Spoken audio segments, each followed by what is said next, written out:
I need to know everything, who and the what and the where, I need everything. Trust me, I hear what you're saying, but act like it's new what you're telling me. I'm curious, George, I hop in the Porsche, it's 5 on a horse, I'm ready for war, I'm coming for throats, to turn to a ghost, I need to know everything. Now you be surprised at the info you get is by letting them talk, so I'm letting them talk. Gotta keep quiet, maneuver in silence, then let them in, chalk up their body, another one body, that's just how it go. I got some secrets, I'm shaking the... Hello and welcome to JK Plus One. I am not your host, PTF. I actually saw him at the Grammys. He was performing with Stevie Wonder and Smokey Robinson. I think that was him. Or maybe that was Chris Stapleton. They both look like the beard threw me off, and the silky tones of their voices were just so similar. I'm Jonathan Kinchin, and this is the, oh my gosh, I don't even remember now, 30th episode? The second one of the kind of the resurgence, but the second episode of JK Plus One, and we're excited. We want to start by thanking our friends at Qatar Racing. This wouldn't be possible without them and their partnership with the podcast. Qatar Racing has over 100 horses in training, tons of mares, foals, 4 top-class stallions, and they are expanding their foothold in American racing. I'm still mad that I didn't use Caravel in the Breeders' Cup. I've been betting Caravel basically since she was with her original trainer. I was betting her, and now all of a sudden I decided not to bet her, and she won. Sorry for the aside, but thanks to our friends at Qatar Racing. Nothing much. I'm going to kind of jump into our discussion that we had today, but I do want to remind everyone, make sure you're sharing, liking, retweeting, help us kind of get the momentum rolling again. We're really happy with the numbers. We didn't really lose any steps from when we first started. So we appreciate that. You can get this from the kind of the overall feed of In the Money, the black logo. You can the In the Money Media podcast page, but JK Plus One also has its own podcast feed. So make sure that you what the heck, subscribe to both of those. And then also, because we're going to be doing some of these with video, we decided to keep it consistent, and we are putting them on YouTube as well. So they're on YouTube with just the audio only. So if you want to consume them that way, if that works for you, if you're hiding from your boss at work or whatever, and you want to just pop it up on your computer screen, because that, I don't know, doesn't really make any sense. You could probably just do it on your phone too, but I'm just rambling. What else? I think that's it. We'll just get to our guest, a good friend of mine that I met on a blind date, basically, which you'll find out more about that in a second. Jacob West. Jacob West, what's going on? Not much, man. Not much. Happy to be on, and I appreciate you extending the invite. Well, yeah, I thought about it when I had you on my list to have forever. I'll tell the story how we met eventually. It's kind of funny, but I had always kind of had an idea of having you on, even in 2020 when I was doing the show a lot, and then I just took a break, and so you were on my list. And seeing at the Eclipse Awards, I saw you on stage a lot, and I thought to myself, that's a pretty darn good year that my man had. How was it? I would imagine that you don't plan when you buy a horse for someone that you're going to end up on that stage. Like, I'm sure that's the dream, but how was it to go up there a few times? It's incredibly exciting. It's gratifying. It's fulfilling. It's everything, whatever adjective, accolade, whatever you want to give it.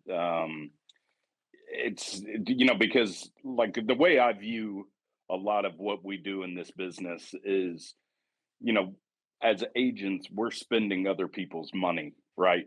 And those people, like, I don't care what anybody says, they work hard for their money. Nobody's really just given a lot of stuff in life. So when they choose to get into our industry and to get into our game, and you can be a part of buying something like a Nest or a Forte, and then them getting the gratification of and the recognition really of going on to that stage and accepting that trophy. It's really cool to be a part of, and I like thoroughly enjoy it. Being down there with the whole Repole team and family is just a trip in and of itself. And then, with with Aaron and Brian from Eclipse, having worked with them and still working with them, it's just extremely gratifying and very cool. Agents are a little bit, kind of behind the scenes. There's some higher profile agents. I would consider you to be one of those that is a little bit more in the forefront because of your clients and some of the horses you bought. If I was on an elevator with you and I said, hey man, I like horse racing, and you were like, oh, I'm in the game, I'm an agent, I would then ask you, oh, which horses are you involved with? Which kind of your elevator pitch when you're telling people of some of the good ones you've bought for those that might not know? There's been quite a few, and I'm lucky and I'm blessed to be a part of a lot of really good horses. But the first flagship horse that I tell a lot of people about was Magnum Moon. He was my first Grade 1 winner that I purchased for Mr. and Mrs. Lowe. A horse that was undefeated going into the Kentucky Derby, highest point earner of like heading into that year, Justifies year.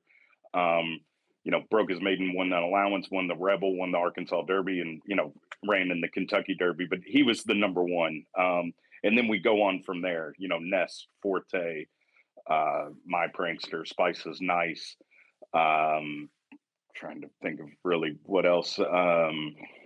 Don't forget the big gray horse that had the announcement. Yeah, Colonel Liam. Jesus, yeah, Wit. I've been blessed, man. I've been lucky. But like when the people ask me that, I explain to them, like Magnum Moon was like the first one, and I really talk about him because he had such an incredible story.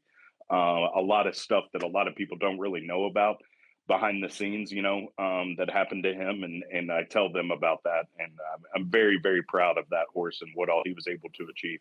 You can't tease us. You got to tell us. You got to tell us the Magnum Moon stories too. Man, we talked about being on this podcast for a little while. I think I'd have to be on here for 5 hours to give you the full story with him. But the bottom line is this: like he was owned by incredible owners, Robert and Luana Lowe of Springfield, Missouri, and we bought him as a yearling. We had him up in Saratoga.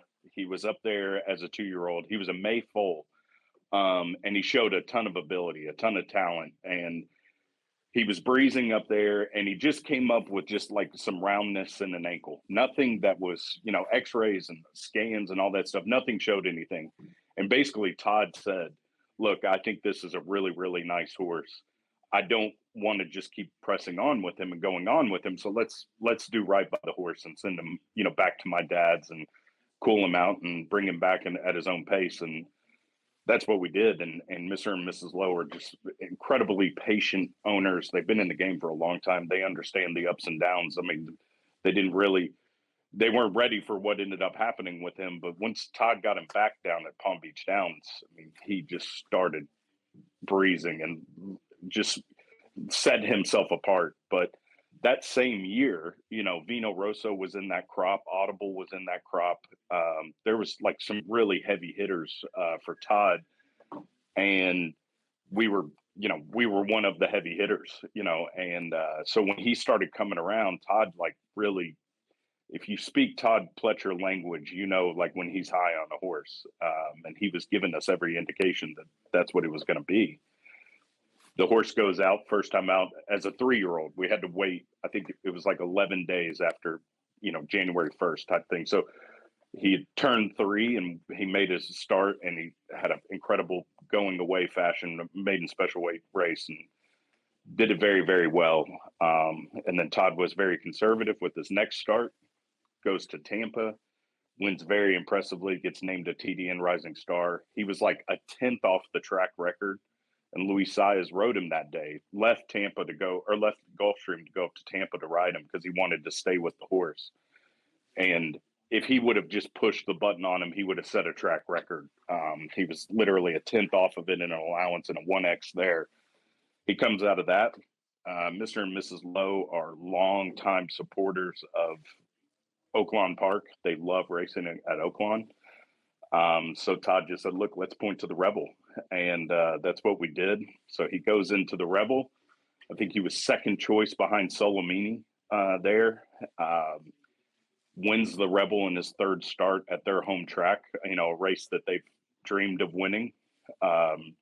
comes back to Florida, puts in a couple more breezes. We go right back to Oaklawn for the Arkansas Derby. Goes off as the favorite in the race that they've wanted to win their entire lives. He wins that race and does it in impressive fashion, solidifies himself with a grade 1 win and, sets the bar, so to speak, undefeated going into the Kentucky Derby as a leading point earner. And then the Derby that year was a rainy mess, and just everything out of it was crazy. Justify was obviously in that crop. Audible, I'm blanking on a couple of the other really good horses in there, but it was a solid Derby. Good Magic. Good Magic. There you go. Mendelson was in there. We ended up finishing 19th that year in the Kentucky Derby, which was just, words can't describe what that experience is like. Watching that race and being a part of that, hearing my old Kentucky home, the crowd singing, going into the paddock and the walkover, the lead up to the Derby, the days, those mornings lead up to the Derby, everybody there watching the horses train. I remember there was one day he was like coming around, it was like on Tuesday before the Derby, he was coming around like the clubhouse bend turn in his training, and there was a line of cameras, like there was like 200 photographers there, I swear. And like that clicking noise of when he was coming around that turn, it was just truly amazing. And that's part of it, you know what I mean? The hype and the buildup of everything. And we go into that. We run 19th in the Kentucky Derby. And it was like the biggest like highs of the highs. And then you get, if I'm being honest, it was a little bit of a letdown because, you've run 19th out of 20, but you're so appreciative of even just being a part of it. We send him to New York right after that to kind of just slow down on him and let him catch his breath. He had a tough campaign from January to May for, races. And while he was up there, Todd was getting him ready. And the name of the race is blanking on me, but it was like a 1-turn mile, maybe mile and a 16th or something like that at Belmont. He was getting ready for that. And unfortunately he broke down in training. And like, that's really, I gave you that whole backstory because quite frankly, that's when the story like really starts with this horse, because, Todd and his crew were quick to act right after such an unfortunate thing happened. And they were able to just quickly get him on a van and get him across the street to the Cornell vet clinic. And when they got him there, Todd calls me immediately, fills me in on what's going on. I call Mr. and Mrs. Lowe and I fill them in on what's going on. And it's like such a shock, like when something like that happens. You don't really know how to act. You don't really know what to do, what to say. You just got to report the facts and then start praying. And he had suffered a significant injury to both of his sesamoids. And then he ended up like, basically what ended up happening was they said, can we save him? Yes, we can. And then it's like, then the real kind of the heavy lifting starts right after that. And so he went in for surgery immediately, came out of it very, very well. He was put together, by an incredible team at Cornell that literally looked after him like their own. And he was his journey of trying to kind of like get back together starts there. So he was looked after by a doctor named Dr. John Piggott. And Dr. Piggott was sending me like those first couple of weeks were like really scary, like, is he going to make it? Is he not?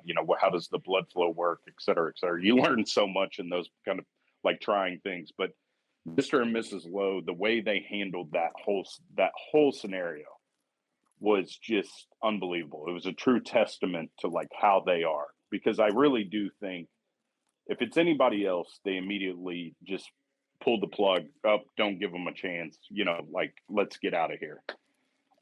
They made sure that the horse was comfortable. And I would never forget distinctly having a conversation with Mrs. Lowe, and she said to me, Jacob, if that horse is ever uncomfortable, then we will not proceed on.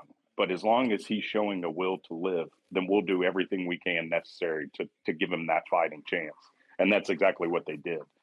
I can get into like the specifics of the money that was spent in order to keep him alive and the things that they did to try to help him with that. But that's not really what it's all about. It was that he had some owners that were willing to do whatever it took as long as he had the will to live. And eventually it just caught up to him that he, the blood flow and the severity of the injury didn't allow for long-term blood flow to get there. And he just essentially was not growing a hoof. And that he was going to live a life of uncomfort, going forward. And that was JK, that was literally a year. And I want to say a couple of months after the surgery, the initial breakdown. And so they did everything they could. But when Dr. Piggott kind of told us what was really going on, it was the unfortunate thing, that we had to make the decision to humanely euthanize him and put him down. And that's what we did. And there was a lot of emotion associated with that because, it was a long road with that horse and the ups and downs and the highs and lows that came along with it. He meant a lot to a lot of people. His breeder, Ramona Bass, followed him along. She, still owned him herself. Like I said, Mr. and Mrs. Lowe winning the race, the Arkansas Derby and the Rebel at their home track that they'd been going to for 40 years, meant a lot to them. He meant a lot to me because, he was my first Grade 1 winner. He really, was the one that showed the world that I felt like I knew what I was doing when I was shopping these sales, and, the trust and the support that the Lowe's had for me to let me go do that for him, is why he's the most special horse to me and probably will be, the rest of my life. You mentioned how important he was to you. And I think that's a good transition, especially kind of telling the story about the compassion and that the Lowe's treated that situation. The Lowe's probably mean a lot to you too, I would imagine, giving you this chance and being a part of that journey with him and Colonel Liam and Spice is Nice and a handful of others. How did you meet the Lowe's and how did that relationship come about? So it's a really funny story, but you're exactly right. I mean, first off, they're family. I mean, they mean the world to me. They're just such genuine people, incredible people. So nice, so caring, so giving, so understanding. They let me do my job and that means a lot. They trust in me and what our program is, but it's a little bit of hard-headedness, a little bit of kind of some wanting to be. I was extremely motivated to just climb the ladder of the thoroughbred industry and set my sights on being a bloodstock agent. And basically, so I worked my initial start was at TaylorMade Farm, and the Lowe's were a client of TaylorMade Farm on the selling side. But I really knew that their passion was laid within racing. And, people don't realize how long they had really been involved in the game and the amount of money that they had spent.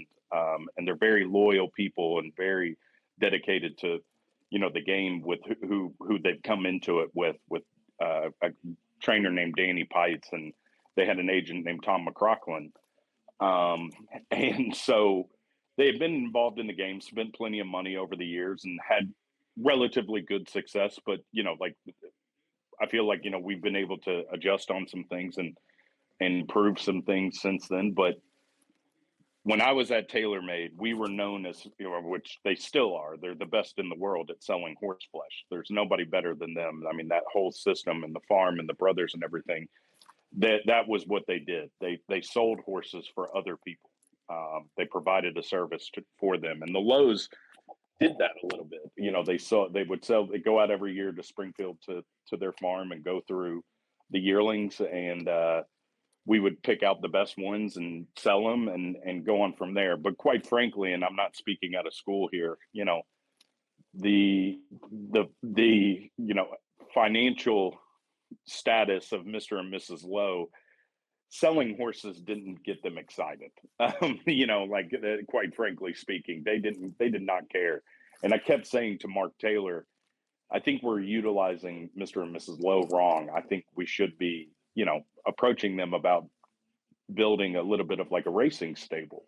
And he was like, absolutely not. That's not what we do. We don't do that. It's actually a conflict of interest if we're out trying to buy and we're selling. And, quite frankly, a part of their business was if anybody came along like that, like Mr. and Mrs. Lowe within TaylorMade, they part of doing business was they would help other agents get started buying. They would hand them off to another agent that they would be comfortable with. And it was a way of getting business. I scratch your back, you scratch mine, and horses would come back to sell and stuff like that. So Mark was adamant, do not, no, we're not doing that. Don't do it, don't do it, don't do it. And like any hard-headed, young, adventurous person, I went completely behind his back as my boss and approached Mr. Lowe with the idea of buying some horses. And basically, I'll never forget, JK, I texted him and I said, I want to run something by you and see if you have any interest in doing this. And he texted me back and was like, yeah, sure, call me. So I will never forget. I went out to my car. I had a Tahoe at the time and put him on speakerphone in my car, literally sitting in my driveway because I wanted to make sure it was quiet and there wasn't any distractions. And I just said to him, I have a plan for buying some horses for you, sending them to Todd Pletcher and trying to win the biggest races that we can. And he just basically said to me, what are you talking about spending, like budget wise? And I gave him a number and he was like, yeah, that sounds good. Let's do it. And I was like, oh shit. Like, damn, I should have said more. Yeah, exactly. I was like, oh God, wow, okay. But he basically said to me, we love the game. We're very loyal to the people we do business with, and we're going to continue to do business with them. But you're right. Let's see if we can drum up some more business, or more success on that side of it, and let's do it. And literally, that's how it got started. And so of course I go back into TaylorMade and I have to go sit down in front of Mark at his desk and I'm like, you're going to kill me, but here's what I did. And, he was like, you gotta be kidding me. But then he realized, I think he was able to see that, I was very ambitious and I was driven and that's what I wanted to do. And he just kind of was like, all right, go ahead, like get it done. And so I went and shopped the 2-year-old sales that year. And one of the first horses that I bought for him was a bluegrass cat colt named Mountain Music Man, who ended up winning a couple of stakes for us. He won the Awad Stakes up in New York, actually on Breeders' Cup Day, the same year as American Pharoah at Keeneland. He won the Awad Stakes up there, and that was a lot of fun. They got a nice stakes win in the first crop that I had bought. And we were really excited about him going forward, and he won a couple more stakes for us, and he was a good horse, and that's what got the ball rolling. And then literally that following September is when I bought Magnum Moon, and like they say, the rest is history. And I've become a part of their family, and I literally look at them as they're a part of my family. I mean, they're fantastic people. When you had that conversation with Mark, was that when your time at TaylorMade ended, or did you stay for a while? No, I was there for a while, like a couple of years after that. I think 2 or 3 years after that. But I mean, at first, yeah, he probably wanted to terminate my existence at TaylorMade. He was kind of mad at me for doing it, but he understood. Still to this day, he would tell you, he knew that I was going to, bust free and go, get everything done myself. But that was kind of the start of it, so to speak. And we had a lot of fun, and I learned everything from him. I owe everything to Mark. He was my mentor for God knows however many years. We looked at so many horses together, and he was really the one that this is what good horses have, and this, you need to define your own eye, but this is what you need to do or look for in race horses, and I owe it all to him, really. So I definitely want to get into at some point how you went from being, coaching baseball and being a bank teller to winning Eclipse Awards and grade ones on the highest levels and the highest stages. But I think this is too natural of a transition to not ask you. We've talked about one big owner in the Lows. They seem like very nice, calm, collected people. And then on the other side of the equation, you have Mike Repole. Tell me the difference between the two of them, and then give me the Mike Repole origin story. The difference between the two of them, I mean, you could, first off, I will say this, similar minds in the sense of Mr. Lowe and Mike as far as business and, ethics and all that stuff. They're very similar in that. But and now take that out of the equation, you could not have two people probably on more polar ends of the spectrum from Robert Lowe to Mike Repole as far as, energy, excitement, like you said, calmness, like whatever you want to say. But yeah, Mike is, for lack of a better, he's the best, man. He's unbelievable. And that whole team, the whole Repole team, again, I'm lucky, I'm blessed, you name it, to be a part of it and really to be involved with him is unbelievable because he's such a character and such a dynamic person. And he's brilliant. He is, and his passion for the game is just unmatched. He's crazy, but he's great all in the same breath. So yeah, again, I'm very lucky to be involved with those two types of like high profile owners. So yeah, I texted Mike to kind of give me some stories, and his text back was, "It's funny. There's not like one story. Really, it's more like a Netflix comedy series." He said, and then he sent me this like long thing. It's always fun, but I've always wondered, and we've never talked about it privately either. But I assume that that it's something you have to deal with. I would assume that sometimes Vinnie and Mike and Mike by himself, and then also the Lows I would think they kind of end up on the same horse at times. How do you navigate that with them? They seem like they obviously are both supportive of you working with the other one, but how do you navigate that situation? Like what it boils down to at the bottom line is like they're both willing to like bend on both sides, right? Like if I find a horse that I absolutely love and in fairness, like I tell both groups about the horse, what it comes down to is like, what we think the horse is going to bring, and so like, if Mike says, yeah, I really like that horse, and he checks all the boxes with Ed and Jim, Danielle, and the team, and Todd, and like the whole team, but then I say to him, Mike, he's gonna, I think the horse is 750 to $1 million. That's not really Mike's not going to go after that horse like on his own. Now, if Vinnie is in on it too, then it's a different story. But that's not really going to be Mike's comfort level is much lower than that because he's buying so many, So when I can go back to Mr. and Mrs. Lowe and say to them, I really love this horse and this is the number, if they sign off on it, because there's boxes the horses have to check with them too. I mean, they're not hands-off owners. Like, Mrs. Lowe, I've said this before, I would put, you're the best handicapper that I know. You're one, she's 1A. I mean, and they're like racing historians when it comes to pedigrees, and they remember stuff and they're very good about stuff. So when it checks the boxes for them and I give them that price, they kind of say, yeah, that sounds good. Like, let's go on. And then I can go back to Mike and tell Mike, this is the story, or this is the scenario Mr. and Mrs. Lowe are going to make a run at this horse.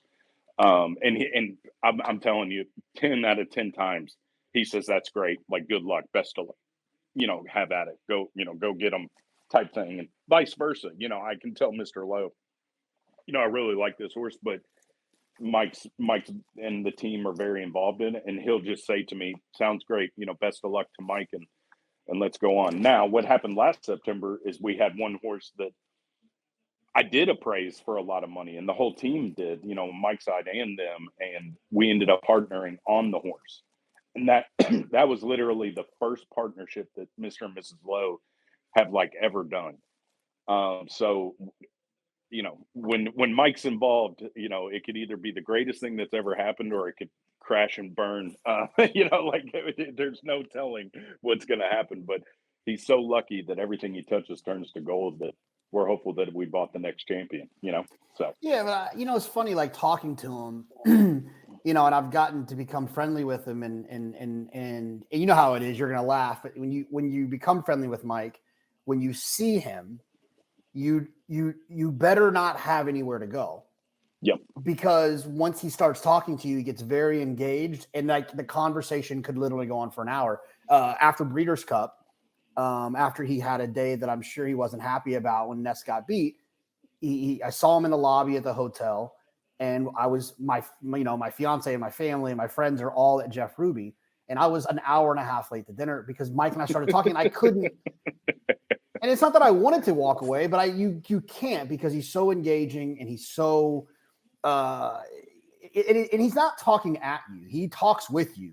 Yeah. And like it's actually, to be honest, if I'm being honest, it's kind of a stressful conversation because he's asking you questions and he's expecting answers, not expecting you to be right, but just expecting you to share your opinion, how you feel.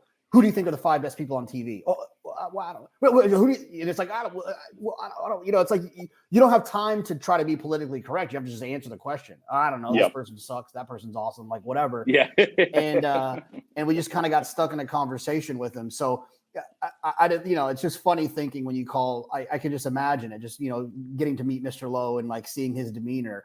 It's like, it's just completely different phone calls. You have to like take off, you got to put on a completely different hat. I can only imagine. If I want to calm down, I after I speak to Mike, I call Mr. Lowe. And if I'm ever looking for a jolt of energy, I call Mike. Yeah. I mean, you're exactly right. I tell people now, what Mike will remind you of is that he's technically Dr. Mike Repole because he got an honorary degree from St. John's. And that's because he donated so much money to them. They gave him an honorary doctorate. So every once in a while, he will remind you he is a doctor and that you need to refer to him as Dr. Repole. But that being said, he is, and I don't know if this is what is better. I mean, but he is the most street smart, again, lack of a better term, street smart, street savvy person I've ever met. I mean, he can meet people, have a conversation with them, and know if they're real or not. He can see scenarios and tell you exactly how they're going to play out. He's the ultimate team guy. He wants everybody to be involved. Some of his best horses, he'll jokingly tell you that he bought were because a breeze rider at the sale that he was talking to told him that was the best horse that he had ever been on. And so he went and bought those horses and they turned out to be good horses, things like that. He's crazy, but he's got a sixth sense for success, obviously, with all the businesses that he's been involved in. And I could only imagine how Coca-Cola and Pepsi and everybody, what they think about him, because after dealing with him on multi-billion-dollar negotiations, I'm sure they wanted to just go jump off a bridge. But it's funny though, like the point I was going to make earlier, and I kind of got sidetracked, is you can see why he's successful. Absolutely. You can meet him and not know anything about him, and then when you walk away, say, "Wow, that was one of the most interesting men and like I've ever met in my life." And he's so smart and genuine, and but that's him. He comes off, if I'm being honest, he comes off as a brash New Yorker. He doesn't mix well with the Kentucky blue blood hard boots around here, if I'm being honest. But until they know him, that's right. Then they get to know him and they say, "Oh my God, this guy he's unbelievable." I mean, he's passionate. He cares a lot about his people. When you're part of the team, you're part of the team for life. All he wants is for you to work hard and be honest, and that's all you can ask for out of somebody, and they'll treat you fair, whenever you can do that. And that's how he is. Yeah, and I think one of the reasons he doesn't vibe well with all of them is because you and I have had conversations about this, and I hate well, we do it like this because that's how we've always done it. Like, I hate that. Yeah, And exactly. I also hate, oh, well, we can't do that because we don't have the technology to do it, or we can't do it because that's not how things are set up. I hate it. I don't like it. It drives me insane. Yep. I have never met or talked to anyone who hates it more than Mike does. Mike despises, in the conversations I've had with him, he almost gets aggressive with you for telling him how they are thinking about it. I'm like, well, Mike, that's not going to work because the technology's not there. He's like, the technology's not there. Then we'll make the technology. That's ridiculous. Yeah, exactly. And he just doesn't. So I think that the blue bloods that you mentioned, who we all know, are stuck in their ways, and this is how we've always done it, so this is how we're going to do it, and well, that's not how it's done. You got to wear a jacket into the winner's circle because that's the way we've always done it. That vibe doesn't work with Mike when the conversation I've had with him. So exactly. I mean, you hit the nail on the head there. Like the excuse or the reasoning behind when he questions something, if you just say, well, that's how everybody's done it for years, he'll blow that out of the water. I mean, because that's not a suitable answer for like growth for him or his forward thinking or, how we can change and get better. I mean, he always says that to us, the whole team. I mean, hell, he tells Todd he could get better. You know what I mean? Like that, but that's how he is. He every day you got to wake up and strive for greatness. I mean, one of his close friends, business associates, allies, was Kobe Bryant, and that kind of like Mamba mentality of getting attacking every day and like being the best you can and being a good person and, a good businessman and being fair. That's him. That's Mike to a T. Like he's not going to have a day where he just takes a day off and rests on his laurels. Like success comes because you work your ass off for it. It's not given to you, and that's, and you better think that way if you're going to be a part of the team or around him or involved with him, because that's how it's going to be, and he's obviously his success rate speaks to it is successful. It's a successful way of thinking. He enjoyed my joke about chocolate gelato being named after me, since the obvious part of that equation, but also that I was marrying an Italian woman. So he thought that was good. I think that actually the name came because like Joya was eating, like they had to name her. Danielle and Jim were like all over Mike about getting a name for that filly. And like Joya was eating chocolate gelato or something, it's like something like that. He was like, just name her that, and boom, she ends up being a grade 1 winner, named chocolate gelato. So, works perfectly. Yeah, exactly. So we can go. I think we'll go your origin story. I mean, I think it's funny like how we met. It was just it's. We'll go with let's go with our origin story because it's a little bit bromancy kind of funny. There's like it's kind of a little blind date-ish. So I'll start. So I became friendly with Michael McCarthy because Jake Ballots had a horse with him out at Del Mar, and Jake and I went out for the weekend, and we just spent a bunch of time at the barn with Michael. And people that don't know Michael, and obviously we'll talk about him as well. He is not nearly as dry and impersonable as he comes across as. He's hilarious. Oh, he's actually that dry, but he's hilarious. He's very like thoughtful. He's like always texting to check on Austin and my family. And he's very engaged when you get him. He's very, very engaged and like super, super loyal. So once I had met him and become friendly with him, we just kind of stayed in contact, texting, talking, whatever, random stuff. And he's very like inquisitive. He like wants to know about a lot of stuff. Mm-hmm. And so when I was at Churchill Downs for that Breeders' Cup, when City of Light won, and he had like 5 horses out of 26 that he was training. Yep. I was just kind of stuck at Churchill because I was staying in Lexington, but I was like going to Churchill every day to hang out. But then I was just like kind of stuck there. And so I would just hang out at the barn. And that's when I met you for the first time when you were there with Michael. And I didn't have a ride back. I was going to just Uber back to Lexington. You were driving back to Lexington and you invited to give me a ride. And then, so it's like, we had hung out for like a couple of hours and then we spent an hour and a half in the car together. Like I said, kind of blind date-ish, where I was asking you about your career. You're asking me about gambling stuff. And then like later that day, like we just couldn't get enough of each other. We ended up going to the track together. We went to Keeneland together. and hung out, and then we've been friends ever since. So that I thought it was kind of funny. It did feel like a blind date. You completely bashed another success story in my career on that drive home, if you remember correctly. Oh my God! Yes. And totally took the air out of the balloon for me. But no, I forgave. I was quick to forgive and forget. You were 100% correct, actually, in your analysis. I didn't want to believe it at the time, but you were right. And then a budding friendship turned into, a lifelong, close friendship type thing. Oh my God, I forgot about that. That's the worst, man. But you're just like talking and you're like, I think the conversation was like, what's your big opinion? And I said, oh, I'm completely against Serengeti Empress. Yeah.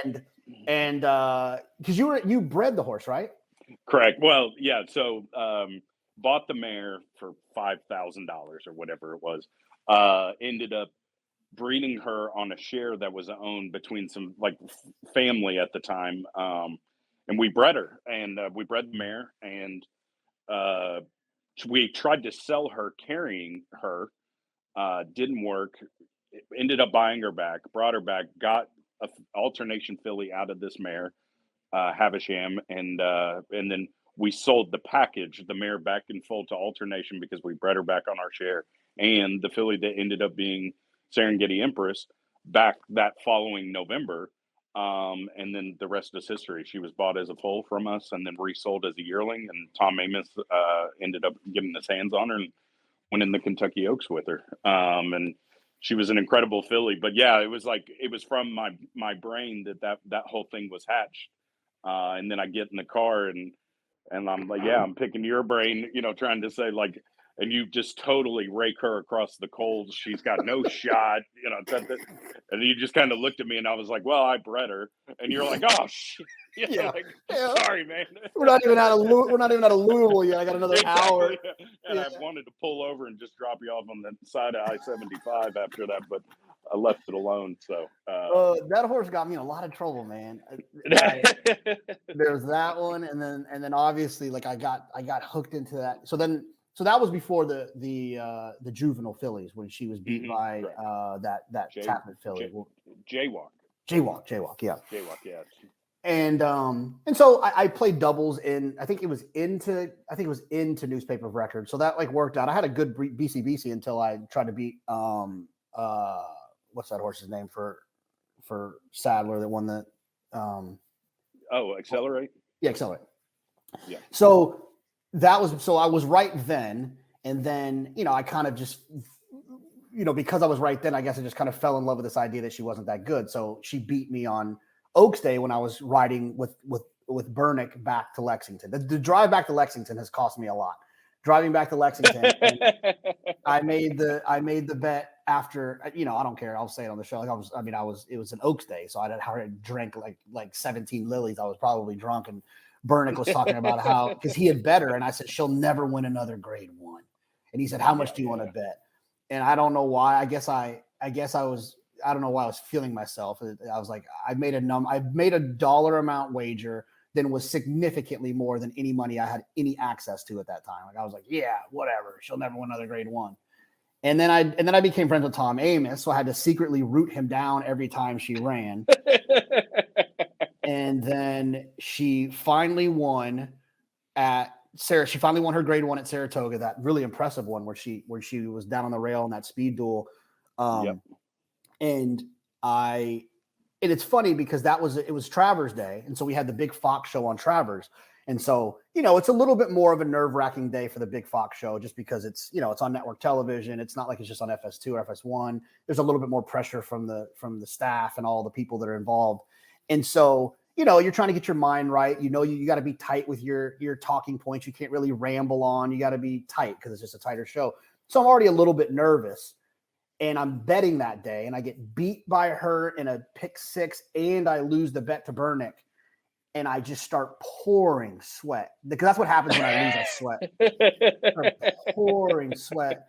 But I got myself together, and I went to the winner's circle to congratulate Tom because I won. I love Tom, and so what a cool horse she was. But yes, I did absolutely put my foot in my mouth there. Yeah, Um, she was it was a lot of fun during that whole time to just kind of root, and Dr. Politi was, incredibly nice and like extending, he always kept us up to date on her and how she was doing. Amos was, Tom was the same way, and it was a lot of fun. It was a hell of a ride. I mean, she was one of those fillies, like, you took pride in what you were doing because how many all I can tell you on the breeding was, you know, alternation was by distorted humor, and I just looked for like an AP Indy lined mare to breed him to, and I ended up seeing this mare. Padre Campion was selling her. I think it was on behalf of Godolphin. She was like one of the culls out of the Godolphin, broodmare band, and I went up to him and I was like, Padre, what about this mare? And he was like, well, she's got no reserve. And I looked at her. She was club footed. She was a cribber. She was everything that these guys would tell you don't lock onto. And I did. And I bought her for I was either 4,500 or $5,000, one of the two, and ended up breeding her to alternation just solely based on that. APND line mare went APND line went well with distorted humor. And boom, we ended up breeding a filly that won the Kentucky Oaks, was second in the Acorn, second in the Test. She won the Azeri, she won the Ballerina. She ran second on Derby Day, or I guess that was ended up being the COVID Derby Day, and the Derby City Distaff, and second in the filly and mare sprint. It was a pretty unbelievable ride to be associated with her. do you still play that game at all, or is a majority of your focus now on just your main clients and being an agent, or do you still personally, with the information that you've gathered through this career, do you still kind of play that game, buying mares and pin hooking and things like that? I do some breeding, own some mares on my own. I'm lucky enough to, again, be blessed with doing some stallion deals and doing some stuff and having some breeding rights. And I always try to support the horses when you get awarded a breeding right, lifetime breeding right in a horse. I always think, you should do your part and support the horses. So I go out and I buy mares and try to trade and do the best I can, and make the most money that I can. But, skin in the game is a big deal. Like with Mr. Lowe, that's his mantra with all of his businesses. And I feel that way. I feel, I have one little racehorse that I own myself that's going to make a start in New York here, probably in a couple month or 6 weeks. And so I got, that, and I've got some little mares that I own myself. Nothing expensive by any means. And, buy and trade and sell. That's a part of, everybody in this business. We all got to try to make money the best we can. Well, the times that we've played pick sixes together, it usually goes well. So you got to let me know. Oh yeah, I mean, you got to let me know. Yeah, I mean, the millions that we've made handicapping together is just it's unheard of. I'm surprised the IRS isn't beating our doors down. I didn't know we could lose that much money personally. I mean, it's unbelievable. It's a tough game. It is a tough game, no matter what side of it you're on. It is tough, man. It's tough. We've been live into the 6 leg multiple times and gotten hung out to dry, but look, it's part of excitement. It's different for me. I know that on your angle, it's a part of your income. It's how you make a living. It's what you got to do. My side, I just want to be a part of it and associated. So the little small pieces that I take with you is a lot of fun. Oh, I love it. All right, so let's go to your origin story. How did you go from the bank teller gig to buying grade 1 winners? Very simple. I graduated from the University of Kentucky in 2008 with a degree in economics.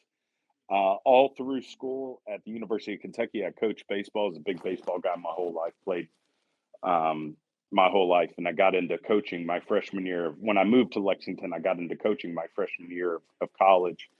And it was one of the most incredible experiences of my life coaching. I made lifelong friends doing that. I was associated with some very, very good teams, and good people, good kids that we had come through our program.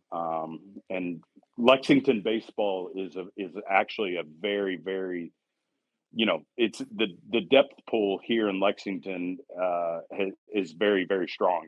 They play the game at a very high level, and there's been a lot of success kids that have come out of Lexington, out of Fayette County and the surrounding counties and gone on and made successful careers out of it.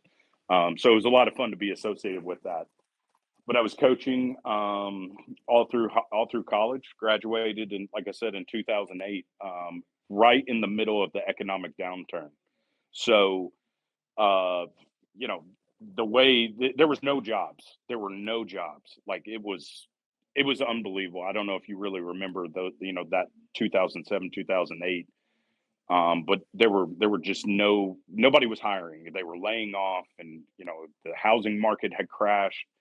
And here I was, this bright-eyed, bushy-tailed, go conquer the world. I just graduated from college, and I've rolled into a job market that's, unemployment rates were off the charts, and the economy, every day you turned on the TV, all you read about was how the stock market was crashing. And, so I ended up with an economics degree. I ended up a job at Fifth Third Bank as a bank teller.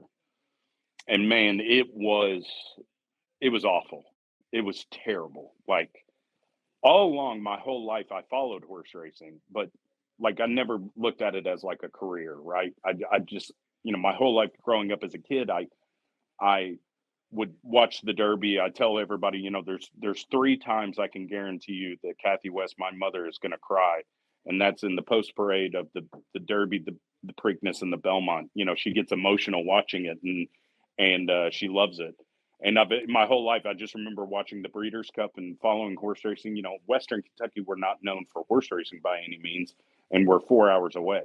It's a whole different world. But so I always followed it. So like when I got out of college and I was in this just horrible job market, I got this job as a teller. But the guy that I was coaching under at Henry Clay, Herb Hammond, is literally like a father figure to me. My formative years of being in college, he was the one that kind of kept me grounded and kept me level and made sure I had showed up to work on time and everything like that. And he looked out for me. And that's not saying we didn't have a couple of wild times ourselves, but he was like a father figure to me. And he knew that I was unhappy, but he also knew I had a deep love and a deep, I would bring the racing form into the dugout, like before games, and be like handicapping. And that was really right when you could watch things on the phone and things like that. And I would be doing that all the time. I'd have a racing form in my coaching locker all the time. And finally, one day he just looked at me and he was like, man, you are awful to be around. Like your personality is terrible. Your energy, everything, like kind of your vibe is just awful. And he says, I think a lot of it has to do with your career and what you're doing. And he sat me down and was like, look at me, man. I'm a high school teacher, but I coach baseball, and this is what I want to do. And, I make a good living at it. I'm not breaking the bank, but I'm happy, and he was like, I think you need to go find something that you love and get stuck in and really give it a shot. So he said, I used to coach a kid that works at a very prominent horse farm, and I could give him a call and see if he could, help you out in any sort of way. And that kid was Ryan Mahan. I'm sorry, was Patrick Mahan. Ryan Mahan, who's the head auctioneer at Keeneland's and OBS, his son played for Coach Hammond at Henry Clay. And he called Patrick and he said, I got this kid, yada, yada, yada, gave him the rundown. And Patrick basically told Coach Hammond, like, look, we're laying off farm staff. The sales are dismal.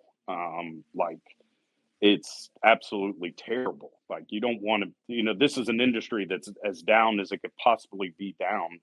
And we're not hiring anybody. We're not doing anything. But the only thing I can tell you is there's an upcoming sale, the January sale. And if he wants to give it a shot and come work the January sale for us, then we'll put him in a spot to where he can go, see if he enjoys it.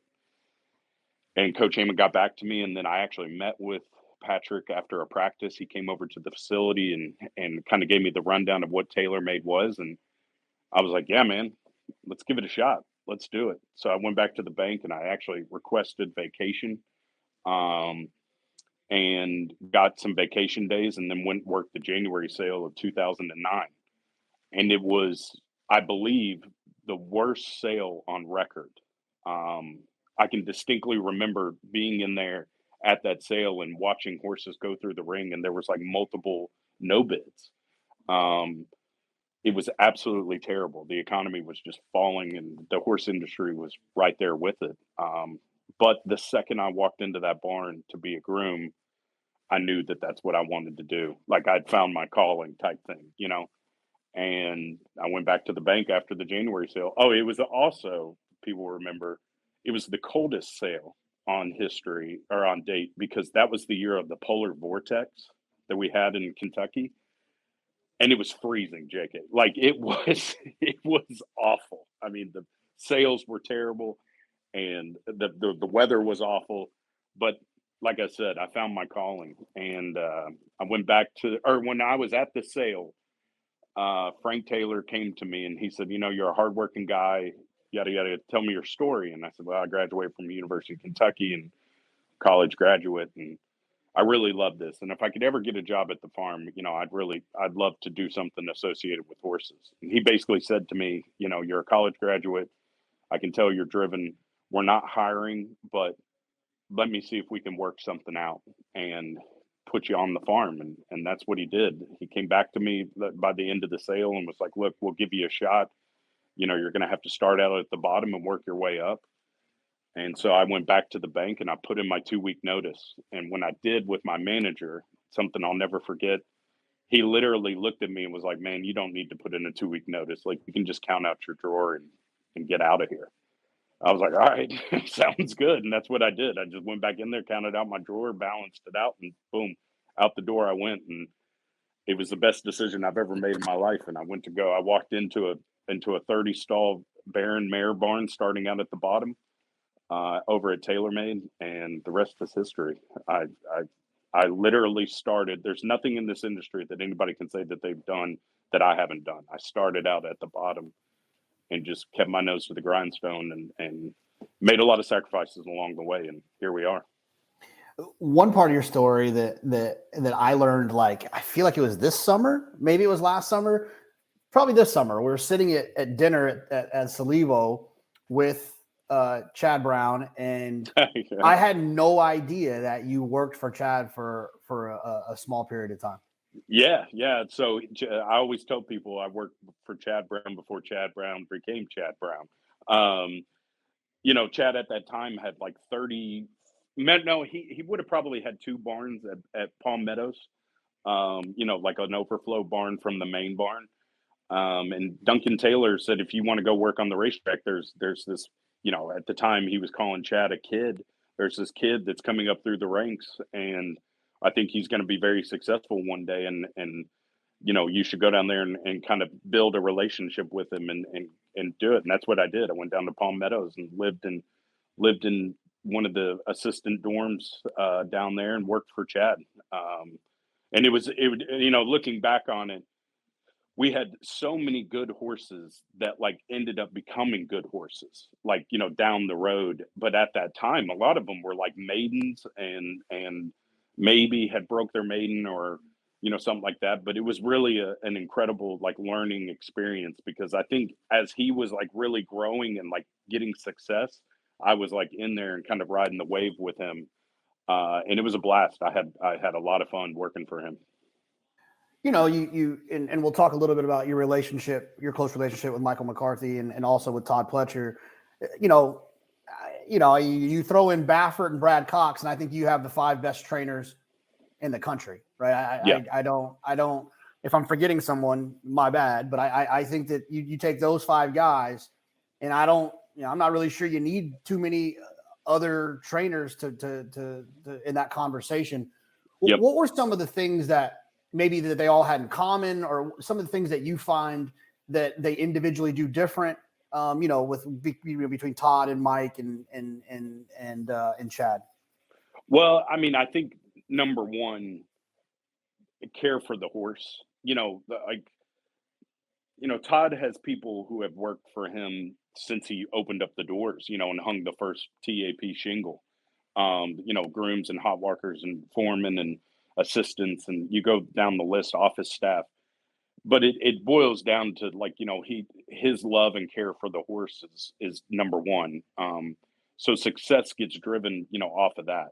Chad is the exact same way. I mean, Chad would almost even tell you, like, by fault, he's so cautious with horses and making sure that they're competing at a high level that if the slightest little thing goes wrong with him, he'll just stop on him, send him back to the farm and figure it out type thing, and that's I don't think, it's hard for smaller outfits that are just getting started to really, like, do something like that, but that's what you got to do. And then Michael is just he's a Todd disciple. I mean, he's cut from the exact same cloth. I mean, he's Todd Pletcher on the West Coast, and there's a reason why, like you stated earlier, that year at the Breeders' Cup, he had 5 entrants into the Breeders' Cup, and won one of them was City of Light. But like he was training less than 30 horses at that time, and you do that you do that math, like, the chances of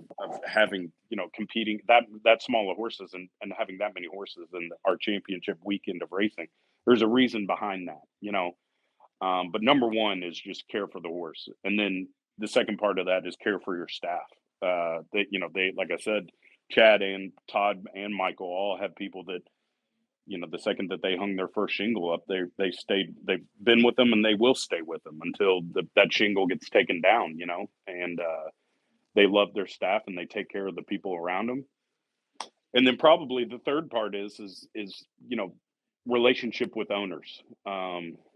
Chad's got his guys, whether it's Peter Brandt or Seth Claremont. Todd's got Mike, and he's got Shadwell now, and a lot of like, big owners, Vinnie and, the Lowe's, and you go through the list.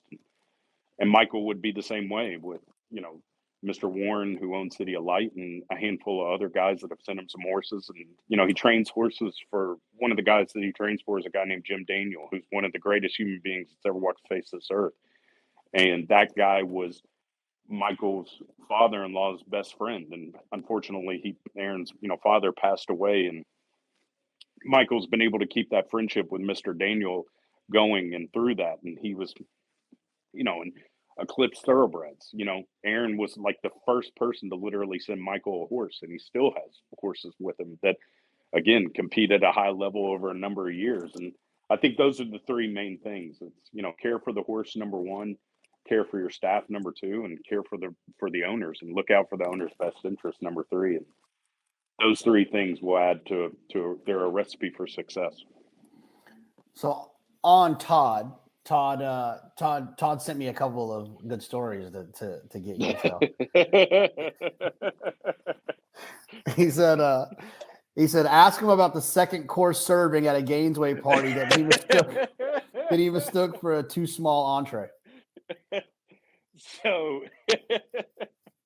Anthony Beck, Mr. Beck, every September. Actually, we were talking about this year. I don't think we got him. I think we got booted from the list. We didn't get invited this year. I don't know what the hell happened, but maybe we caused too much of a ruckus over there. Yeah, that's a pretty funny story. So Mr. Beck has had every September during book one would have an incredible dinner party at a house that's on the farm that's basically houses a lot of the family artwork. And I think you know me pretty well by now. I know zero about artwork. That's just not my cup of tea. But you walk into this place and you can see these paintings and these sculptures and everything, and they're worth a lot of money, but it's a really neat whole experience. And so we were there and having dinner, and they brought we're having cocktails, wine, all this stuff. So they seat us, and Todd's at a table next to me, and the first like kind of hors d'oeuvre comes out, and it's like this little thing the size of basically like a quarter. And I'm kind of like, what the hell is this? And I eat it and go on. And I'm like, well, that's all right. So then they bring out what I thought was the entree. And it was a piece of salmon that was about the quarter of a size of an iPhone. And I'm like, what in the hell? And I'm a big boy. Like, if there's one thing I love to do, it's eat. So I dig into my salmon, and I'm like, what the hell? This is bullshit. This is what we're going to eat here. This is our entree. Hell, I'm going to have to hit McDonald's on the way home after this. So we're sitting there, and Todd's at the table next to me, and I just leaned over to him, and I said, hey, man, you going to finish all that? And the laugh that he gave was just off the charts. And that's our like inside joke every once in a while. He'll say to me, like, "You gonna finish all that?" And it was just one of those hysterical, like, I mean, we couldn't stop laughing after that. Then they eventually they brought out, I think it was like a big piece of, big steak and potatoes or something. So I was happy. And but during the time, I mean, he was thinking the same thing too. He was like, "What the hell is this?" So we had a good laugh about it. Yeah, it's funny. Todd's another one. Like Michael, you said they're cut from the same cloth. Like you get Todd in like the right setting, he is hilarious. He might be one of the funniest people that God's ever put on the face of this earth. And you don't really get to see that with him. And I wish more people could or would. He is, he's so bright. He's unbelievable. He is hilarious though. I mean, he'll tell some funny stories too. I mean, he's got some wild, wild stories, with between owners, trainers, jockeys, you name it. On the racetrack, and then his upbringing, and everything. And his father is an incredible human being. You can see why Todd is the way he is, because when you meet JJ, they're he is his father's son type thing, and his mother is an incredibly nice lady and gracious, and she's a lot of fun too. And got to know her a little bit at the Hall of Fame when Todd got inducted. And yeah, but he is. You're exactly right. The public doesn't get to see it when he gets in front of the camera. He turns into robot Todd almost, and kind of gives you the bland answers, everything. But when he's on his own and he's feeling comfortable, man, he's so funny. He's a great guy. He's on my list. I'm gonna get him because I feel like I'll really be able to attack him. You just wait until I get to give you the questions to ask him. Oh, I know. I'll embarrass the hell out of him. Yeah, it's gonna be great with you, McCarthy, and then JT. JT. I'm sure George has some good ones, and then the sneaky one that I'm gonna get him with. It's gonna be great is Angel. I know Angel's gonna have. Oh yeah, absolutely. Tons of stories. No doubt. So the other one was ask him if Michael McCarthy is a good sommelier when Jacob is hosting dinner parties. Forgot about this. Michael, during the September sale last year, I had just moved into my new townhouse, like very proud of this townhouse that I bought, brand new kitchen. It's beautiful. I love it. It's an incredible place. So I'm having a dinner party, which was consisted of just pizza and some beers and everything at the house. And I have everybody from the Eclipse team come over, and Michael is obviously there, and Tracy and Todd. Michael stays in my house, which is another story in and of itself. It's a revolving door between him and Jonathan Thomas at my house of who's going to stay upstairs in the spare bedroom. But Michael was a little overserved, and was feeling pretty good that night. He had a couple of beers at the sale. And then he came back to the house, and he was drinking some more wine and maybe a couple of cocktails, and he was feeling 9 feet tall and bulletproof. So he decided that he was going to open up a bottle of wine standing in my kitchen.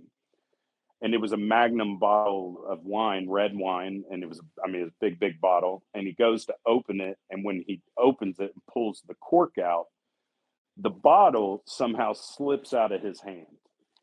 And it hits my tile floor in my kitchen and proceeds to just shoot red wine, spray like something. I mean, it hit the ceiling in my house, which I'm assuming they're 10-foot ceiling.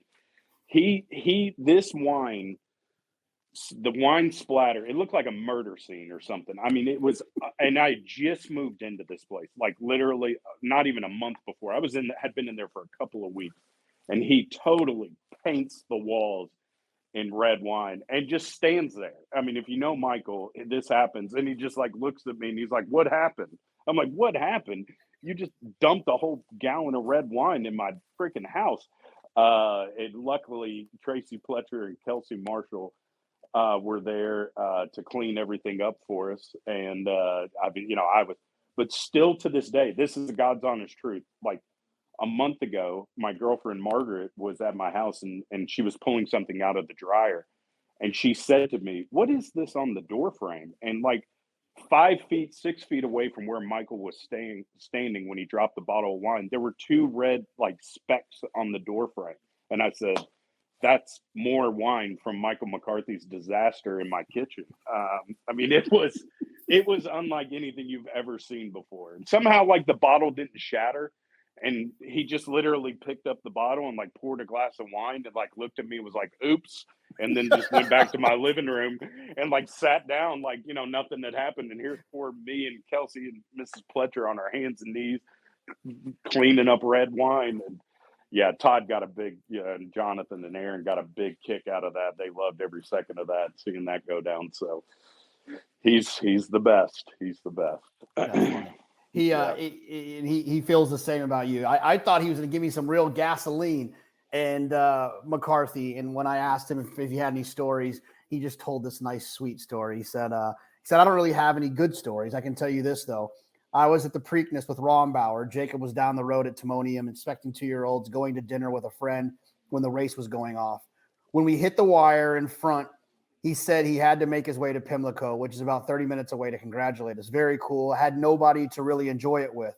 So getting a bear hug from one of your guys is a nice touch. That's the type of friends we need." Yeah. That's the truth.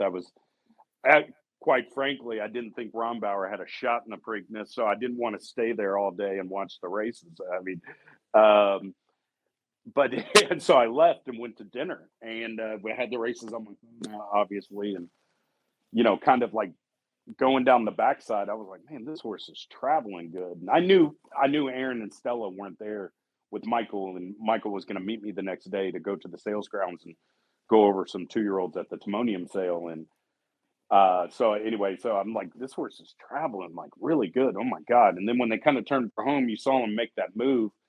And then like basically at the quarter pole, I looked at the waiter and I was like, "Check, please." I need to get back to Pimlico to go celebrate with my boy. And that's what it was. I mean, I got up from dinner. I ran out and jumped in the car, drove to Pimlico as fast as I could, got there as they were wrapping up the whole like NBC interview. He had go up on like, the podium and do all that stuff. And when I got there, we went back to the barn. And the first thing, again, I go back to care for the horse. I mean, Michael just wanted to be with his horse. Like, so we literally like go through all the media blitz and everything and go straight back to the barn. And we were there, and somehow, some way, we found like a lady that was like running a food truck, I think. And we gave her like $100, and she gave us like 6 beers, and we just sat in the shed row drinking these beers. And he had the garland of the daisies and the black-eyed Susans and everything, and put it around him, and we took a famous picture together. And I mean, he just kept looking at me like, "Holy shit, I just won an American Classic with this horse." And the owners were there, he and his wife, and there was a whole like cake cutting ceremony and champagne toast and all that stuff afterwards. And yeah, I mean, it was truly amazing to see one of your friends, win it's such a big race. And like he goes down in history as winning an American Classic, with a horse that he got in as a 2-year-old and managed incredibly well, and onward and upward from there. But that's not a surprise. I'm telling you, man. Like I've said it before, and I'll say it again. I consider Michael young. I don't care what his age is or whatever. And I keep saying he's going to dominate. He's going to be Todd, in 10 years. He's going to dominate whether he stays on the West Coast. He's got the string in Kentucky with Justin Kern, his assistant up there now. But that's how it's going to be. I mean, he's that more and more owners are taking notice of how good he is. And he's when he gets his hands on horses, man, he's very talented, and he spots them well, and they always show up. It's funny you talk about that moment of feeling like you had to jump in the car to go over there, and I it's different for me from a betting standpoint, but I think one of the things about this game that make it so great are the highs and lows. It's like, you had that life experience of that excitement, and then that complete low of getting to the Derby with Magnum Moon and being undefeated and doing the walkover and doing the post parade and doing all of those things. And with an undefeated horse, and it just gets snatched away from you. And next thing you know, you run 19 and you have 19th and you have that feeling in your stomach of just like complete disappointment, which is the same way of, getting alive to $60,000 in a bet. Yeah. And then you've somehow found a way to get an even money shot beat who goes on and never loses again type of situation, which is what makes those moments of success so special, right? Like where you felt like you had to jump in that car and go and spend that time with Whitey while he was having that high moment that could have easily ended in sadness, right? Yep. No, absolutely. And I mean, it's an incredible game. I mean, like another analogy I use about our business is like, go back and watch the race replay at Dubai Millennium when he won the Dubai World Cup and look at like the reaction that Sheikh Mohammed has. And like, he's literally like a kid, like jumping up and down and like celebrating. Here's a man that has everything that he could ever want in the world. Like, money's not an issue. Nice things are not an issue. Taking care of the people around him are not an issue. His family's taken care of, et cetera, et cetera. All he wants is like to win this marquee race, right? And he does with this horse. And it's just over consuming, with your reactions. And that's what this business does. Like for some reason, there's just some sort of, it's addicting. Bob Baffert famously once said, there's no rehab for horse racing. Once it gets in your blood, like you can't get it out. I mean, because that feeling of when that horse turns for home and puts his head in front and it's your horse or a horse you're associated with, I mean, something just comes over you that you don't care about anything else in the world. And I'd even say it's probably the same way for you. Like when you're gambling and you've picked out a horse that maybe isn't the favorite, and that horse is coming through the traffic and splitting horses and doing this, and you don't care about anything else in the world. You're locked in on that horse, and that's what this business does. It's just it's unbelievable. It's over consuming, and so when you can share in on that success and be there for one of your friends and be supportive, it's truly there. Like I have good friends. I consider Michael to be one of my best friends. We've been through a lot and done a lot together and had a lot of laughs and done a lot of wild stuff together. We have a lot of fun. And so when he was able to do that, the first thing I said to him when he got off the stage and I gave him a hug, I literally said to him, I thought you had no shot in this race. And he was like, thanks, man. I appreciate that. So like, that's like, that's why I wasn't here. So anyway, but that's what it is. Me, Jonathan Thomas, Aaron Wellman, and John Panagot, the five of us kind of have we're like really close friends. I mean, we have a big group text we're on and we're constantly texting each other and busting on each other and congratulating each other and things like that. And we're very close and root for each other. And when one does well, we feel like we all do well, So we've got a lot of background. Let's nerd out a little bit. I've always been curious about the job that you do and that Liz Crow and my friend Jake and Maddie and the list goes on of agents, bloodstock agents and trying to identify a good horse. I guess you could go whichever way you all. I kind of asked two questions. You go the way you want to go with it. The first one is like when you go to the sale with your clientele, are you thinking dirt first and then like kind of the grass thing as a backup plan, or are you just looking for an athletic horse that you're hoping it's dirt, grass is a backup plan, or do you go to sale looking for grass horses? And then the second thing is of your kind of checklist of things that you look for, like how many things, you don't have to tell me which ones they are, how many things do you feel like you would want to like not tell anyone? It's kind of your secret trick. Like gambling, like there's some things that like I don't really want to say out loud because I don't want to give away my edge, but there's also certain things I don't give a damn. Like I'll just say it because like if you don't know it, it doesn't matter anyways. Like you shouldn't even be in the arena. So Go wherever you want with this conversation. But I'm just curious about those things. First off, no, I do not go. I mean, I'm one of those agents that can definitely tell you I do not go to the sales looking for a turf horse. I am a tried and true, believer in the system of American racing and love dirt racing and quite frankly, that's where the money and the prestige in our industry is. So no, I do not go looking for a turf horse. If it ends up becoming a turf horse, then it is what it is, and you make the most of it, and you try to manage them as best as you can, and that's what it is. But everybody, I don't care what anybody says. If they buy a horse for $1,000 or $5 million, the Kentucky Derby is the number one goal. They want to win that, and last time I checked, there's no turf out on the dirt course at Churchill Downs. So it's like you're shooting for that goal, that aspiration, and I don't try to buy turf horses. Now I have gone overseas and gone to like Goffs in Europe and Tattersalls, things like that. And when you go over there, if you're just trying to buy an athlete, yeah, they are going to be a turf horse. So if that's understood and that's what you're doing, then that's kind of what you're doing over there. But here in America, we try our best to buy a dirt horse as best as we can. The second part of your question, that's really interesting because I've never really thought about that. I would say more so, there's certain things that I see in horses that I know for a fact, like, just won't work.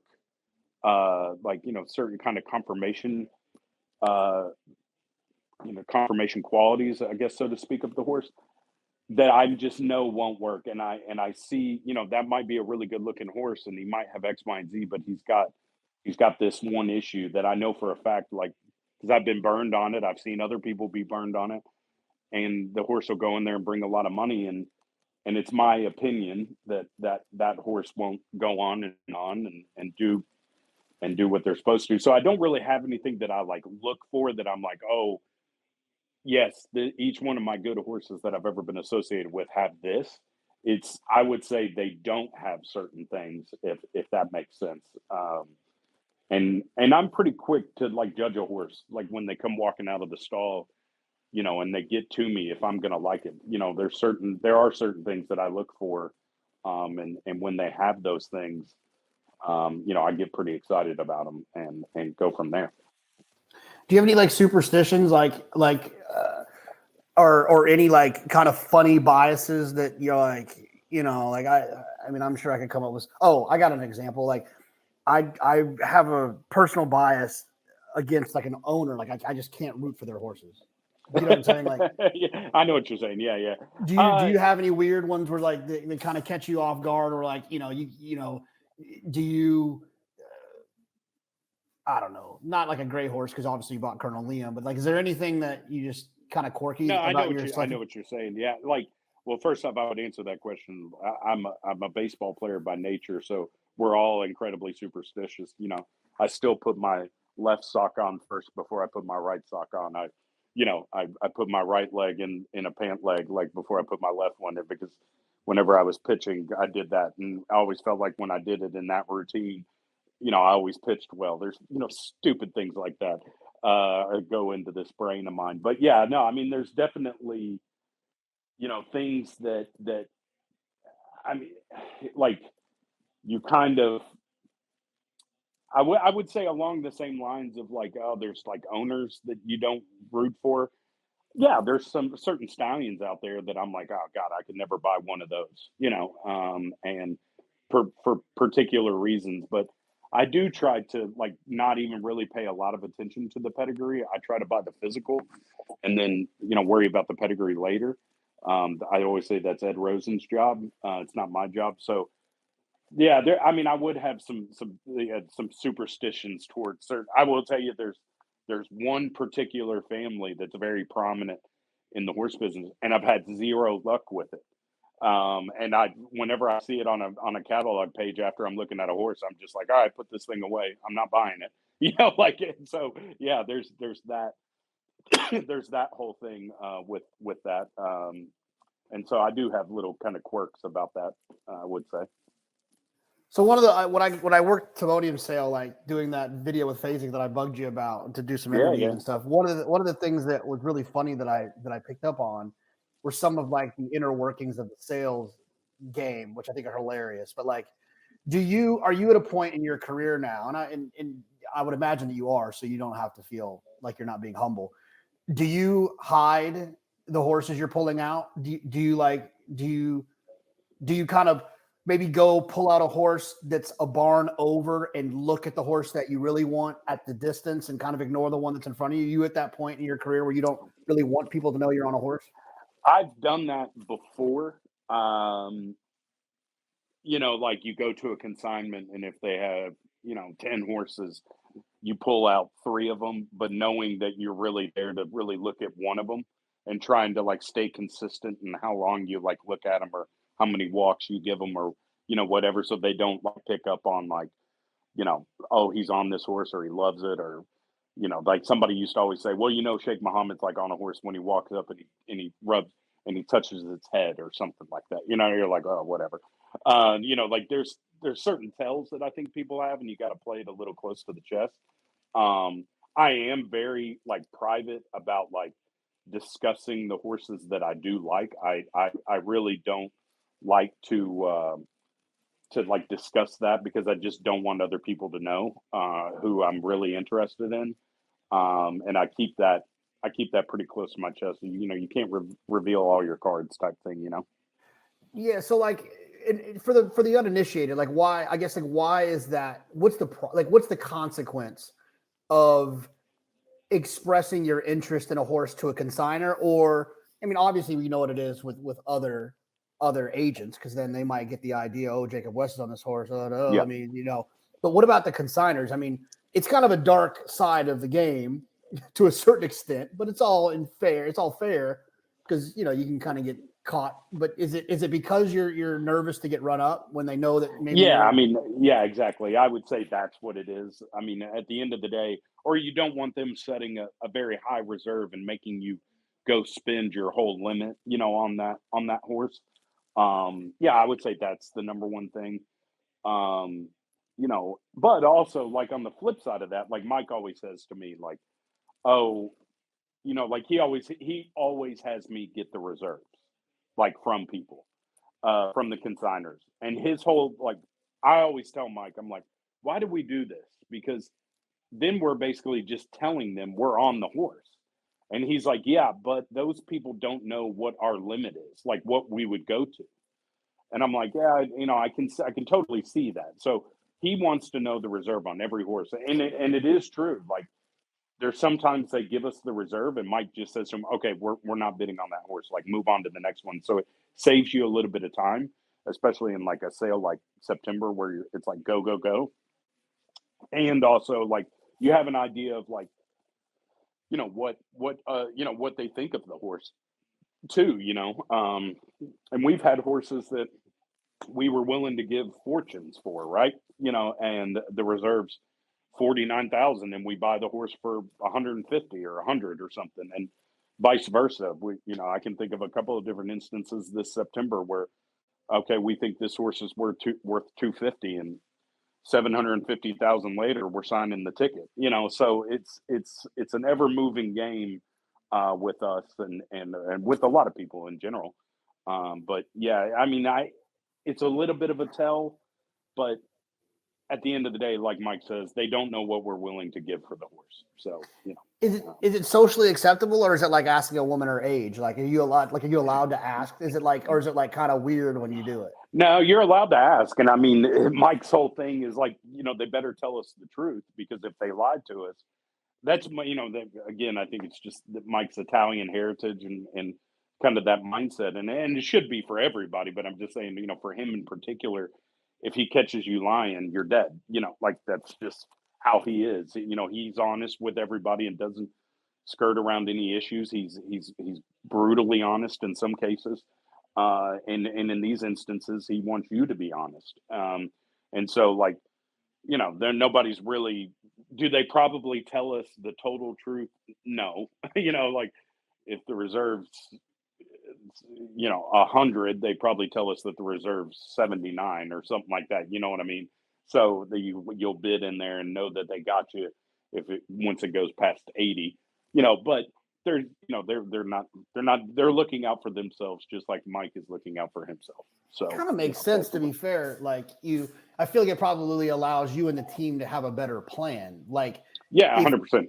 You don't want to go in thinking you're going to get hip 130 and your whole plan is around, we're going to try to get hip 130. And then like hip 130 was never going to be a possibility based on your value that you thought and so on. So you just go ahead and eliminate that from the equation. You can now focus on 148 and 149. Yeah. Exactly. Yeah. And so, but it's totally things like that. Yeah. I mean, it's that's part of the puzzle too. And I would guess that Mr. Lowe's on the other side of that equation. He doesn't ask that question. He doesn't want people to know he's on the horse. Doesn't want, we don't tell people, we don't go ask, we don't inquire about anything with the horse. Like, we've done our homework and we have our limit to go buy a horse and what the budget is. He gives me the budget.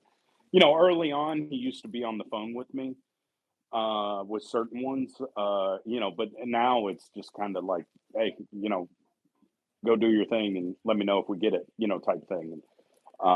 But no, he's the exact opposite, and we've walked away from horses, for certain reasons. I have, and I call him and text him, hey, we're going to pass on this horse, for X, Y, and Z. And he'll just say, okay, sounds good. On to the next one.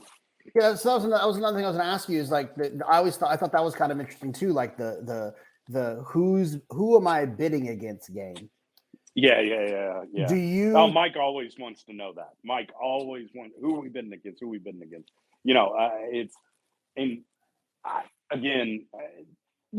There's certain, whether, me and Donato, we lock horns a lot on horses, and so like, yeah, there's some certain level of confidence where you feel good about what you're doing, and when you have a judge like him going up against you, yeah, he believes in the horse too, there's that, and there's certain other agents, Mike Ryan, Liz, like where you feel good when you're going up against them. But there really is no arena like, the sales arena when you're sitting in the pavilion and that guy's across the way from you, and you see him bidding. I always say, one of the biggest mistakes we make in America is allowing out back bidding, because when you're sitting in that, especially if your principal is with you and you're sitting in that sales arena and like in that auditorium, and you can see the guy across from you that you're bidding against, I don't care what anybody says, man. It adds another like little jolt of ego that goes through some guy's brains, and they want to go at it. You know what I mean? So it's a lot of fun. It's a lot of fun to see that. Do you hide? Because every time I've seen you bid a lot, you get, because I kind of know you. I can sometimes tell, but I can sometimes not tell, because you're usually on your phone a lot anyways, right? When you're at the sale, talking to people, or whatever. Man, I'm 6'5", 300 pounds. I'm not hiding from anybody. Like it's not gonna work for me to go hide in a corner, or kneel down so other people can't see. That doesn't work for me. Yeah, And again, I go back to that same mindset. Like that guy across from me has no idea what my budget is. And that goes back to being private about what you're doing. And how much you're willing to go on a horse, and not letting other people know. But yeah, man, there's no hiding for me. I can't do all that. I laugh at those guys that, there's certain agents around that do that stuff, and I just kind of laugh at them and chuckle, but that's what they want to do. And some guys are superstitious also. They stand in certain spots. So, if you're on a horse and you're walking up to go bid on them and you look in certain spots around, you'll see other guys standing in their spots, and you just say, all right, well, he's on that horse, or, we're probably on the same horse, and that's who we're going to have to go up against. It's funny. I saw a guy one time like turn his back to the ring, like he was he's like really acting like he's not paying attention, and he was bidding with his back there. I thought that was funny, and I've seen Donato. Like I've talked to Donato.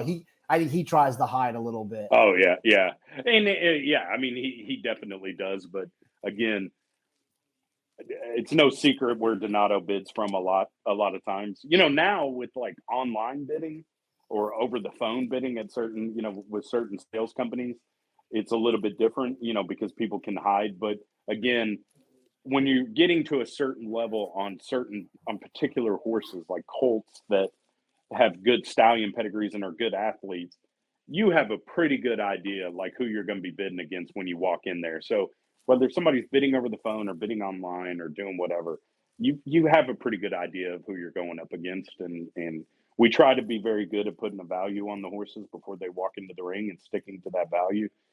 Like I said earlier, sometimes that works and other times it really doesn't. Is that a feel thing or is that more of an equation thing?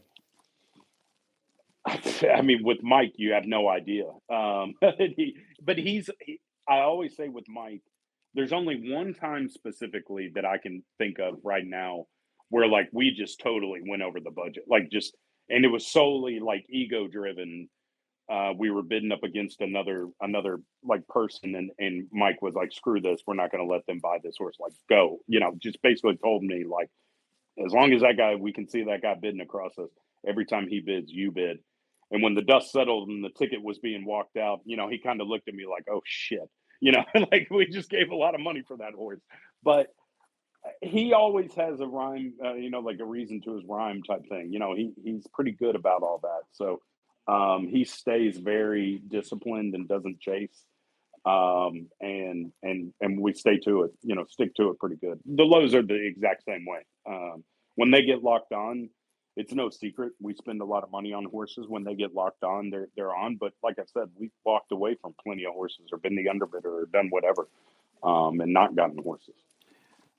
As we kind of wind this down, I know you're at the sale now, so you got to go find some horses. We had one that you had one that vet scratch, we were going to have you bid on the phone, which would have been hilarious. Yeah, it would have been a lot of fun. Unfortunately, he didn't pass the vet. So there's obviously the couple of probably big races that are probably high on your list of races you'd like to win. So you can obviously touch on those. But what's that kind of like sneaky under the radar race that you've never won that might surprise people that you really would like to win? The test. The test is a race that I think is one of the most fun races to watch. It's demanding of the horses, of the fillies that run in there. It is a race that I have the like utmost respect for, like the fillies that compete in it and run in it. And if you go back through history and look at like pedigrees and you look at fillies that ran in the test, and especially even test winners, like they always go on to be really good brood mares. Like it's just a tribute to, at Saratoga going that distance and the one turn and having to carry your speed. You got to be talented to do that. But the test is a race that I have a lot of respect for, and would love to find a horse to win that race. And then Money's Gold might be that one. Just so you're aware, I'm hopeful. Yeah, wow. That's what I'm hopeful for. Yeah. That was pretty impressive. Now, remind me, just that was the one that won at Monmouth, right? First out, and then got hurt. Yep. And she ran a 101, 104 by or whatever it was. First time out, 2-year-old up there. And then she had like a weird thing with a foot that we just had to stop on her and give her time. And again, I keep saying it. I sound like a broken record with Mr. and Mrs. Lowe.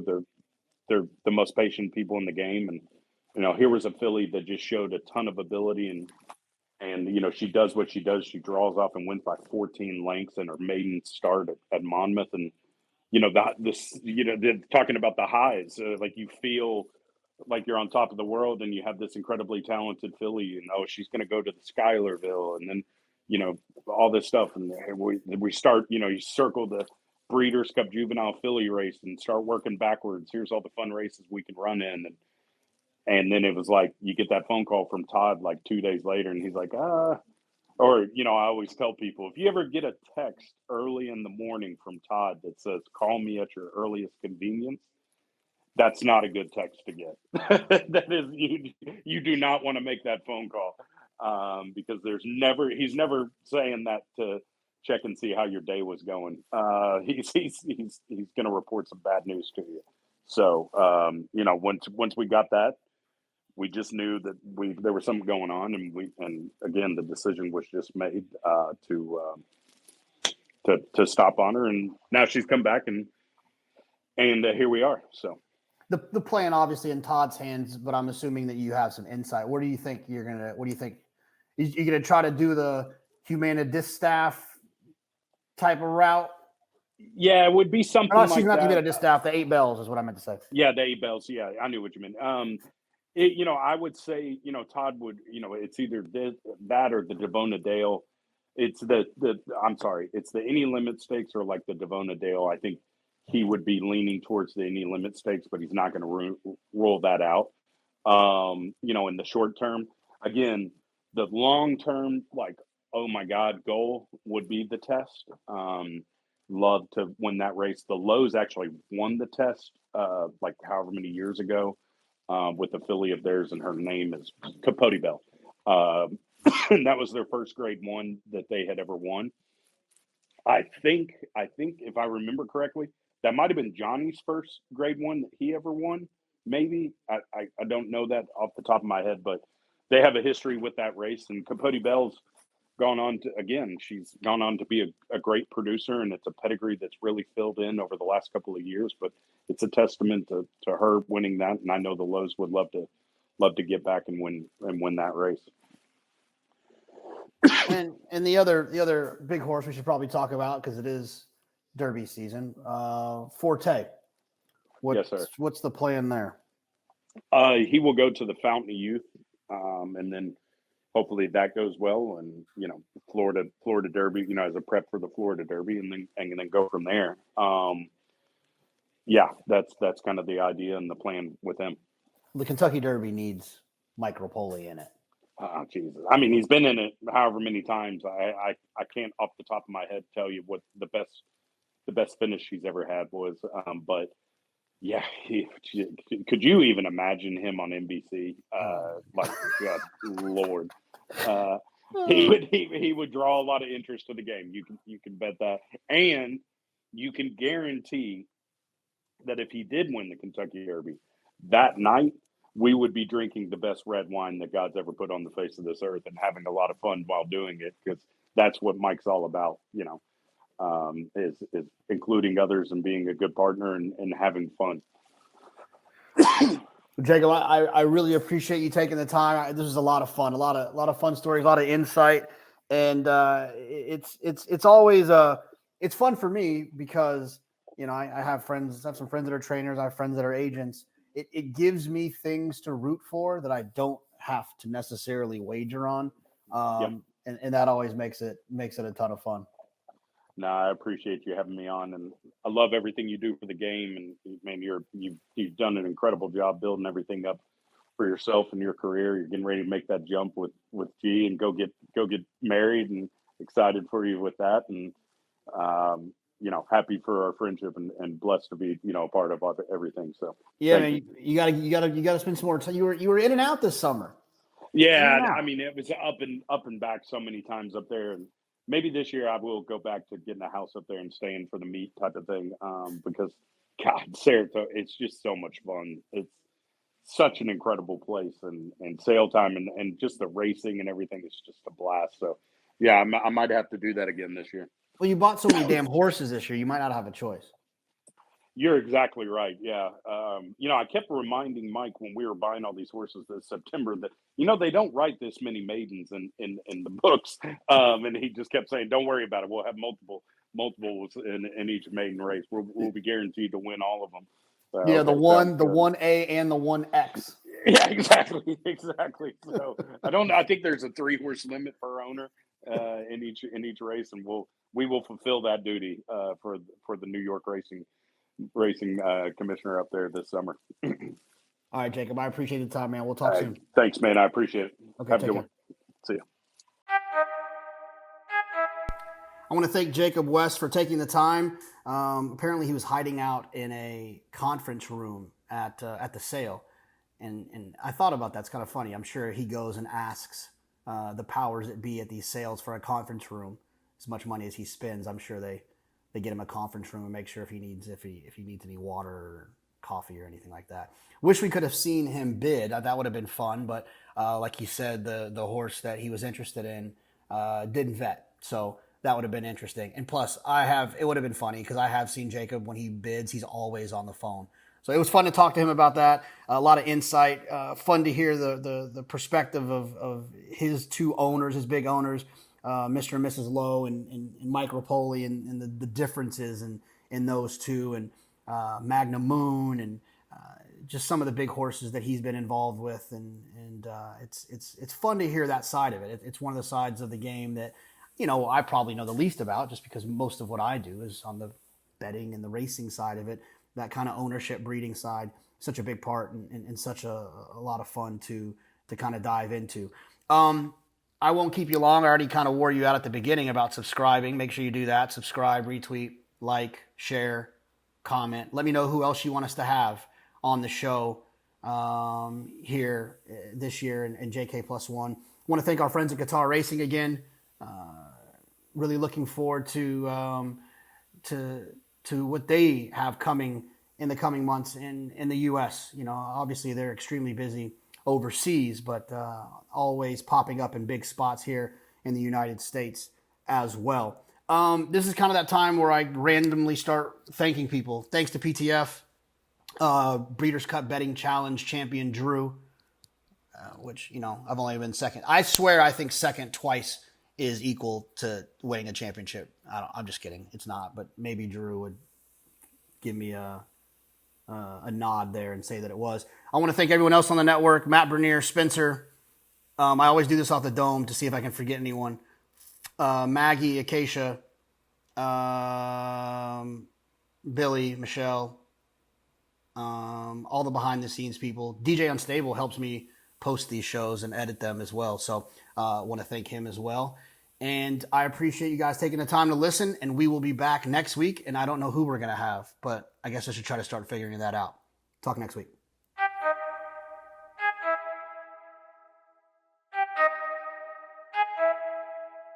I need to know everything, who and the what and the where, I need everything. Trust me, I hear what you're saying, but act like it's new what you're telling me. I'm curious, George, I hop in the Porsche, 5 and a horse, I'm ready for war, I'm coming for throats, to turn to a ghost, I need to know everything. Now you be surprised at the info you get is by letting them talk, so I'm letting them talk.